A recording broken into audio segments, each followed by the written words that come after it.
Hey, what is happening, folks? It is Jimmy G in the place to be, bringing you back another episode of The Good, the Bad, the Awesome, where we unbox, give my first reaction to all things pop culture. I'm not going to use my other part because it's just all things pop culture. Mainly Star Wars, Transformers, anime figures, McFarlane figures sprinkled in with a bunch of other stuff. Okay, I did it, okay? So if you like that kind of stuff, hit that like and subscribe button. Just get notified when we have new videos. And if you're already doing that, thank you so much. Huge, again, thank you to all my members. And if you are a member, you are awesome. If you're not a member, you can still be awesome. So consider being one of those. But before we get into what I want to talk about, don't forget we do have our 1,000 subscribers that we want to get to. Reverse that, scratch that, reverse it. We got 3 YouTubers that we want to get to 1,000 subscribers by November 1st. So don't forget about Happy Accident, Diecast Norbs, and Raziel Kane Reviews. And so by November 1st, that's the first day of TFCon, and I've got my wife 99% on board with going by turning it into an educational trip. You know, gonna go to Washington, D.C., see all the stuff, and then maybe we just head up to Baltimore and see all that stuff. So hopefully I'll get to see all my favorite YouTubers and all my favorite friends there. Patriot Prime, Diecast. Hopefully, Diecast, are you coming? That'd be great if you do. Raziel Kane, I get to meet him, and so I'll get to meet a bunch of others there, so I can't wait for that. But today I got a special review. I got a KO that I was on the fence of pulling the trigger, and I finally decided to. And so it is from the world of Robotech, but believe it or not, it also fits in the world of Transformers. And so what we got is this guy right here, the K-Bot Transform Robojet GS11 by Happywell, that you can get on Amazon for about $35 minus 10% coupon. But this is the Roy Fokker. I said Fokker, you know, just like meet the Fokkers. So this is the Roy Fokker edition, not the Rick Hunter edition, which you see in the back. But we're going to review this. We're going to see what it's like. We're going to see if it's worth the money, if you should get it, or if you should just leave it in Amazon. So let's do it. Intro, roll.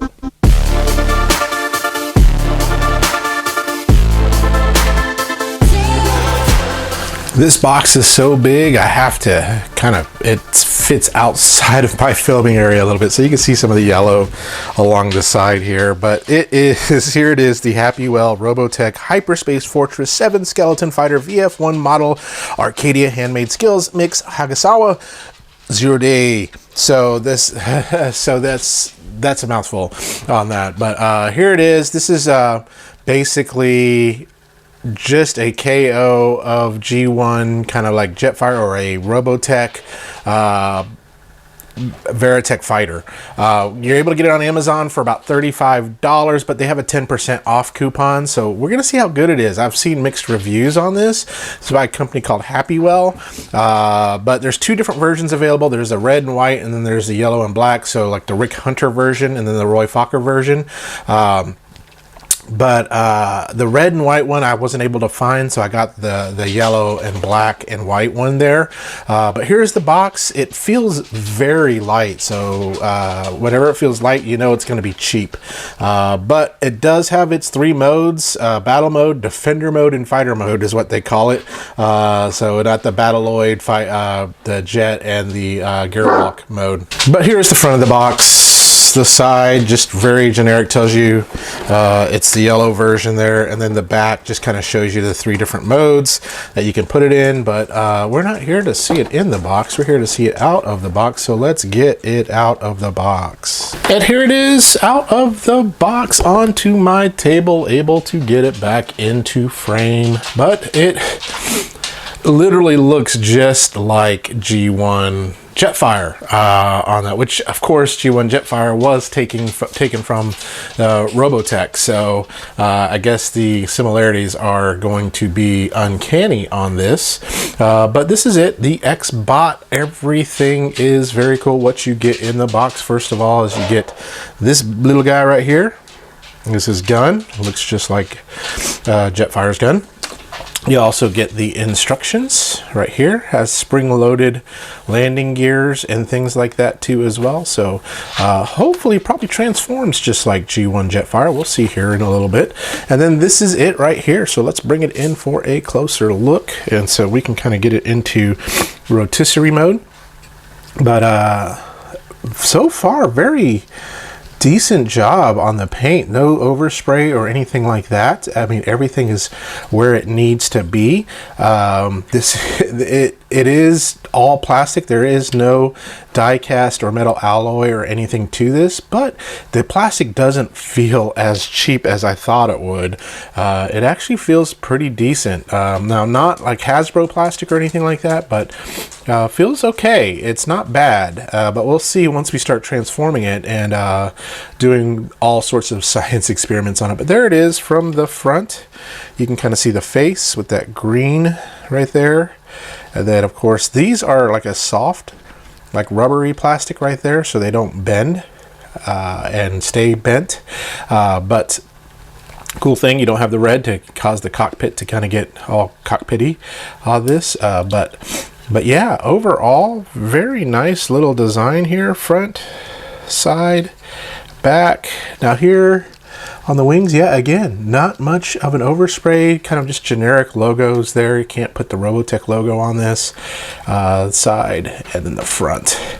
But we're going to pop this camera up a little bit. We'll do a little articulation on this guy, but there he is from the front of the face. Grown accustomed to this face. There it is. And articulation wise, it is up and down like that. And then the arm, it's a 360 that you do have. This does turn, it does bend this way, so you don't have out, but you do have that right there. And then legs, you do have the ratchet joint right there and no outward bend. So this is as articulate as Jetfire is too as well. So not a lot of articulation to it. The gun does feel like it does fit right in there. But from a height standpoint, let's kind of let's bring the camera back down here and bring him back a little bit so we can kind of get him into view. Bring the camera back just a hair there. There we are. And so let me get my trusty ruler. And he is currently about 10.5 inches tall. So there you go. Very nice. Very, very nice. So let's do this. Let's bring in some other robots for comparison, specifically a G1 Jetfire. So here he is side by side with G1 Jetfire, and they are exactly the same size. Well, that one seems it's a little bit taller, right? Maybe you can tell from my ruler hanging there, it's just a little bit taller. But other than that, they look pretty similar in size, in scale, and in scope. So and they look just like the same. This is a little bit more rounded here, more pointy, a little more detail on this guy versus this one here.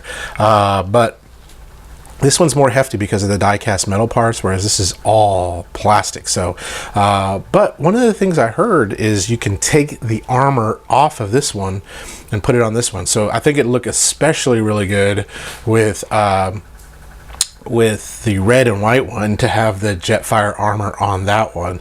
So we'll experiment with that here in just a little bit. But there is Jetfire just for comparison from there. So we can kind of take a side view here and a side view here.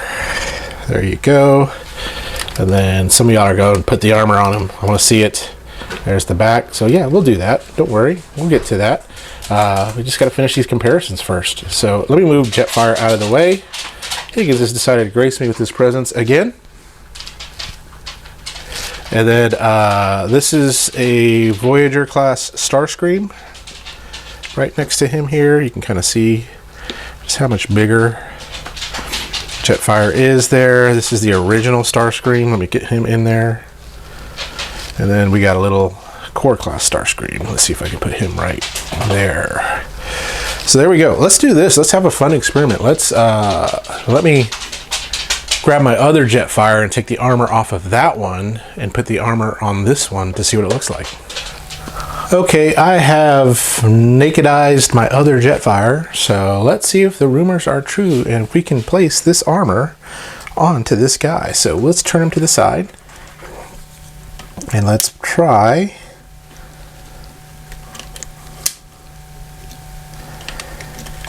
No, not this one right here. So the arm armor won't work because there's a curve right there. So let's see about the backpack armor.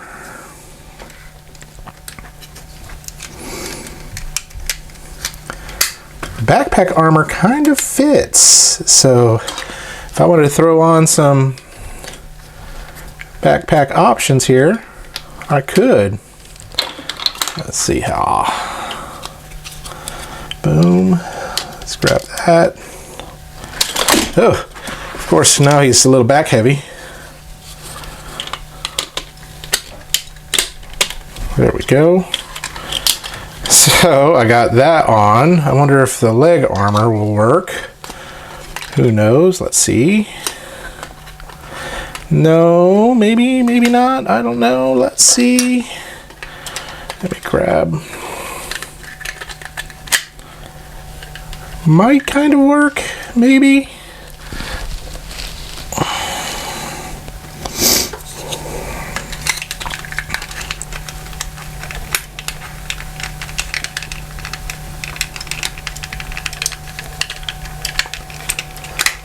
No, leg armor. So the only thing you can really put on is the backpack. There we go. That's the only determination that you can put on. So, we won't play with him any further with that. So let's get him into jet mode. Or actually, let's try gearwalk mode first.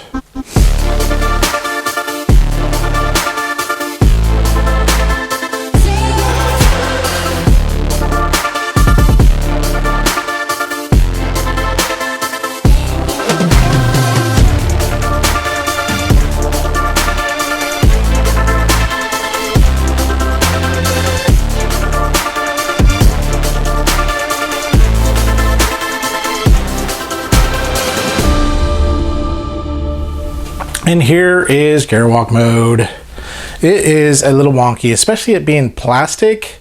The gearwalk mode is not that great. I am telling you that right now. It is probably my least favorite mode on this bot. The main reason why is because the arms, you can't get them to sit flush. And the main reason why is because the die cast does a good job at making sure those arms stay flush.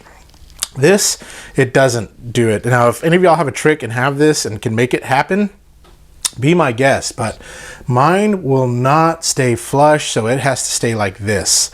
But, I mean, this is it in its mode that it's supposed to be to show you gearwalk mode. And so from a height standpoint, you're looking at about 7 inches on that. So, but overall, I mean, here it is from the front, the side, the back, the side, and the front. I mean, it's functional.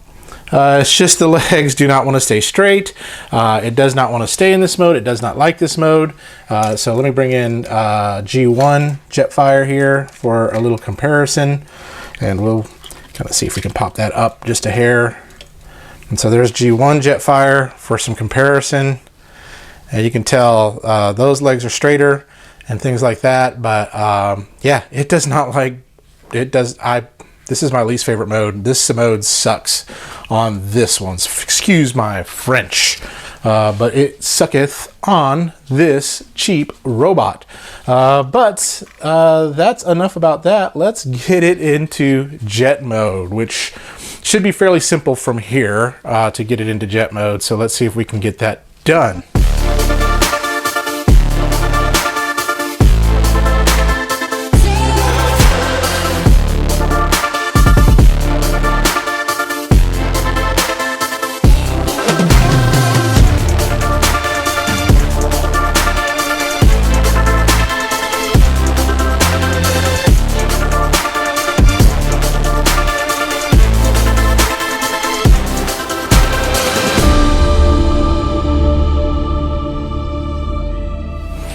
There, jet mode. Fairly simple, fairly straightforward. Everything just kind of flops back into place. So this transforms exactly like G1 Jetfire. Exactly like G1 Jetfire on that. So, and we all know what he looks like. So, but here from a length standpoint, we're looking at 12 inches. It does have the spring-loaded landing gears, but they are cheap plastic, so I have a feeling those will break at any time. But here it is. I don't know if we can get it all into the camera. Let me pull the camera up so we can kind of have it. There we go. So there he is, stem to stern. There's the front, the side, the bottom. Everything just kind of flops into place and clicks into place. The side, the front. There it is from this side and then this side, but that is the jet mode on it. Looks, like I said, again, just like it transforms for G1 Jetfire on this. So, I mean, well, I'll save my final thoughts for the video on my final thoughts, but that is it. This is kind of anticlimactic to put him into this mode, isn't it? So it doesn't have the fun clicks and stuff like that like the G1 Jetfire does, but it still is functional. I mean, if you want a Roy Fokker, excuse my language, that's what Fokker, F-O-K-K-E-R, if you want a replica of it, this would be a nice cheap alternative for it. So but if you can afford to, maybe get the Bandai Spirits one or the original one. But let's get back together for some of my final thoughts on this Xbot GS-11. So let's bring Roy Fokker back in right here. Let's bring in his Veritech fighter and his robot mode. That's the way I will probably keep him, just because his jet mode takes up a little too much room and his gearwalk mode is crap.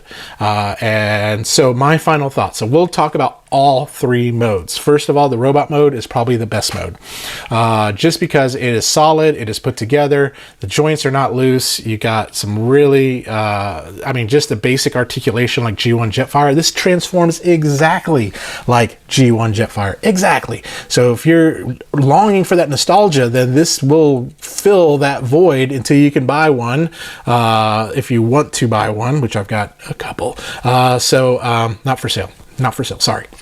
But this could fill that nostalgia void. I hope and wish that there will be decals out there that I can use to kind of really pimp this out. But this right here, the robot mode, is the best mode. The worst mode is gearwalk mode. Gearwalk mode is horrible, and I think part of it is because it doesn't have any die cast in it, so therefore the legs have nothing to kind of support, you know, those arms in. So the arms kind of flail out like this a little bit, and the legs kind of flail in a little bit. So the gearwalk mode is horrible. I looked at over the instructions. I looked at everything. I went over my G1 Jetfire. I transformed it, transformed this, and it's just bad. So that's the worst. And then the plane mode is pretty good. The landing gears you got to watch out for. They are spring loaded, but they are plastic. They are cheap plastic, and they could break. Mine did not, thank God, but it could break. Now, when you get it back into robot mode, you want to make sure that this backpack clips on really, really good, or it's just going to keep flopping back and forth like that. Some of y'all have Jetfires that do that, right? To do the flop. So robot mode, awesome. Gearwalk mode, horrible, and then the jet mode is good. And so where does that land on Jimmy's scale of good, bad, awesome? This is just a good figure. I mean, it's not awesome, it's not very good, it's not bad. Unless you bought it for gearwalk mode, then it is bad, but it's just a good figure. So if you got 35 minus 10%, so about $32 lying around, and I'll put a link down below to it, then you can pick this up. They have two options, yellow and red, but the red was sold out, so I had to get the yellow. So I'd love to see if red comes back in. I'd like to get it, and then I have both modes and both versions on that. Now, if you're dying for Robotech at a cheap cost, then this is it. Yes, it's plastic. The plastic's not that cheap feeling. It feels really good. The paint is really nice, but it is just plastic nonetheless. But if you're wanting a high quality figure, you may consider going to Bandai on that. So, or Toynami on their little tiny 1/100th scale Robotech figures. But overall, a good figure. Would I buy it again? If they have the red one, I probably would. I would probably get the red one just so that I can have both of them, because it does, Robotech's one of those ones that I love. Like when there were 3, 4, there were a lot of cartoons that I watched, but there were 3 to 4 that I religiously watched. Transformers, Mask, Voltron, and Robotech. Thundercats, all those guys, G.I. Joe, all fit within that, but they weren't my like priority. Those 4 were my priority. So hopefully Mask can come out. I got a red Gullwing, which is the Ramen Toys version of the Thunderhawk. I can't wait to review that. But this Robotech fills, it's kind of like the dollar burritos that you get from Walmart. Are they authentic? No. Does it do the job and fill you up? Yes. Will you have heartburn afterward? Absolutely. Will you live with regret? Probably. But it does fill the void of having a burrito. And those burritos are darn good if you put them in the air fryer. But so that's my thoughts on this little guy here. So if you decide you want him, go ahead and get him. If you're not, hopefully my review helped you make up your mind. But tune in next time when we do talk about something else good, bad, or awesome. But in the meantime, y'all remember to stay young, have fun, and be awesome. We'll talk to you later. Bye-bye now.